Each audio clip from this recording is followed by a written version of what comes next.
So today we had our first class in of the stock market, the certificate course.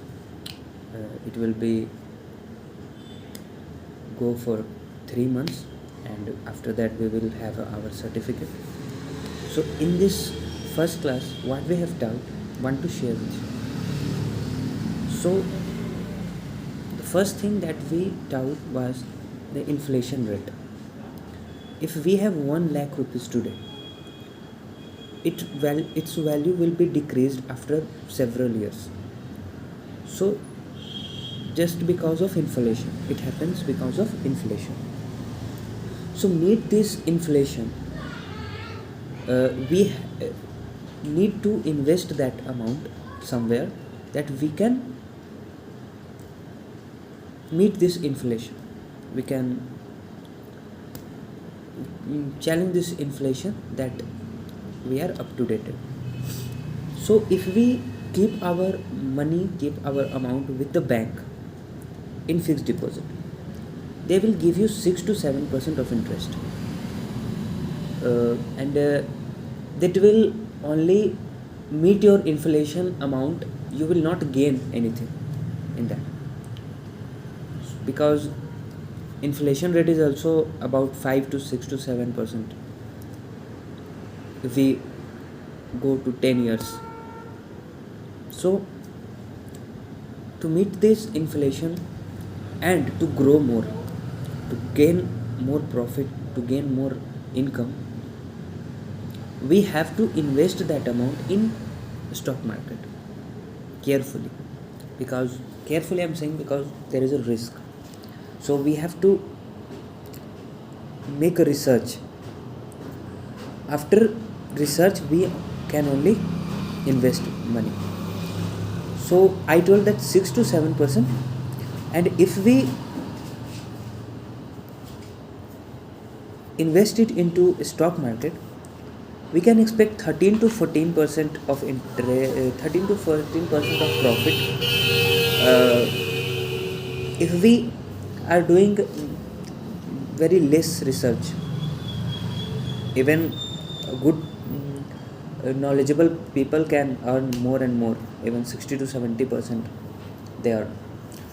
So it is more, or we can say it is the best way to invest, and where we can earn more and more profit. The advantage of this is that it is very completely online process.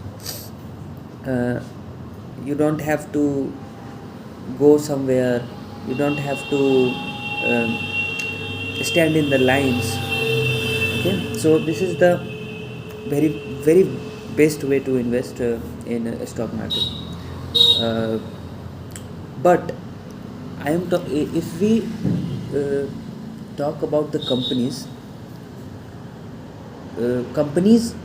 how companies get money from stock market, there is only one place, there is only one technique, that is IPO. They launch IPO and then they get money. After that they can do it again and again, but first they have to go with the IPO. But before IPO they have to go with the 6 phases, that is the angel investor, venture capitalist, and then series A, series B, series C, series D. After 6 stages they can only go for the IPO. Okay, before that they are not eligible for the IPO, to raise funds from the IPO. So they all have to go through these 6 stages. After that there are many criteria from SEBI, that all have to be followed. So after following those all the criterias, many things happens, red herring prospectus, that we all got to know. Then after having all those criteria done, they can be ready for the IPO. They can launch their IPO.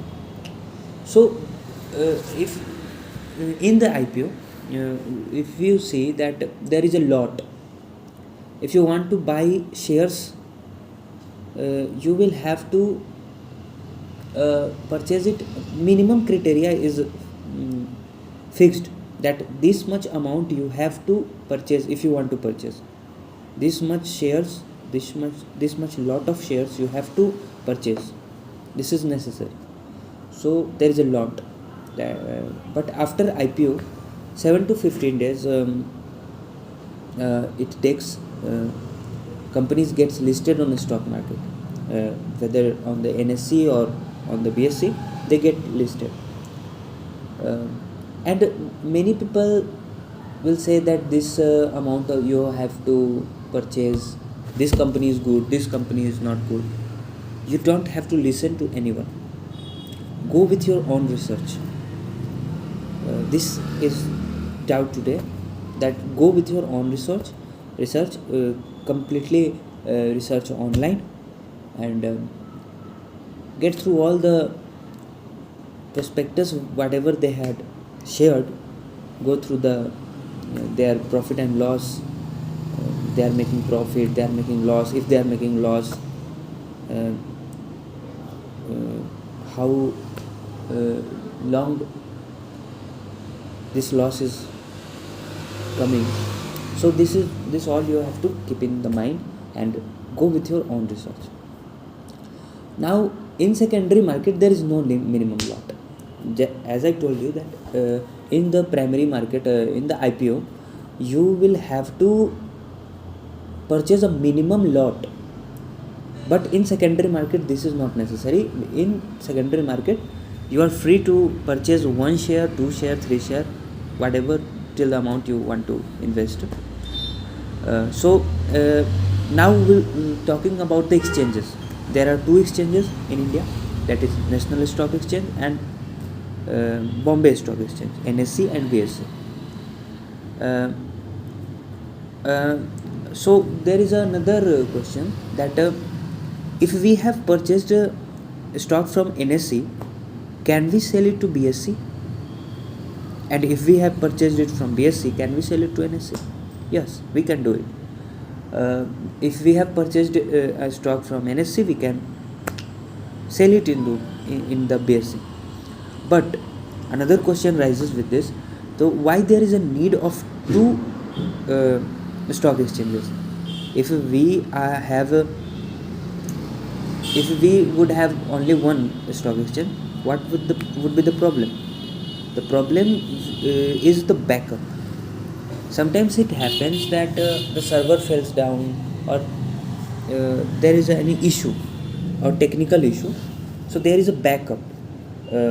NSE, if NSE is facing some issue, people will shift to BSE, and if BSE is facing any issue, then people will shift to NSE. So this is the reason why a country has 2 and more stock exchanges. So now in these stock exchanges there are 2 kind of indexes we can say. So there is Nifty 50 and Sensex. Nifty 50 is the top 50 companies top 50 performing companies listed in the Nifty 50, and in Success top 30 companies are listed who are performing better. So in Nifty 50 and Sensex 30, top companies are the same.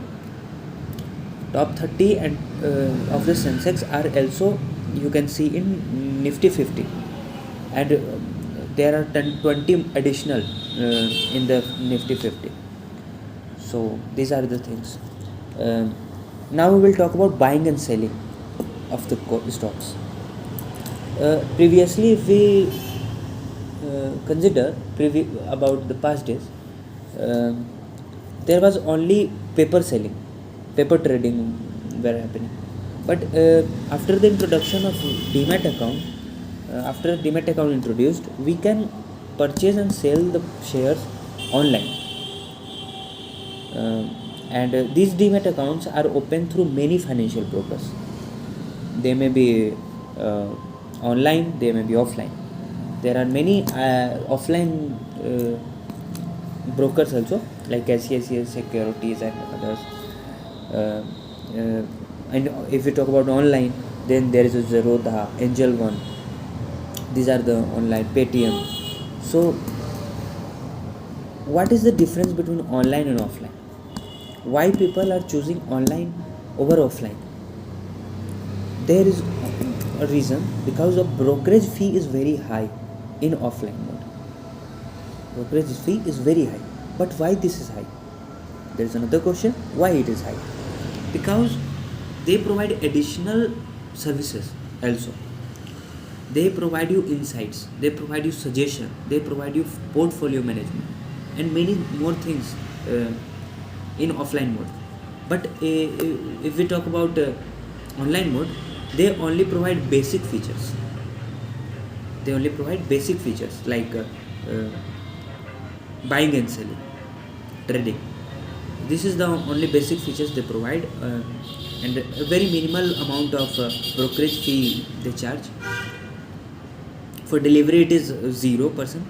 There is no fees involved in this. So these all things we have taught today, and after this was the first class. So I will explain you whatever I will be taught in the second class. So thank you.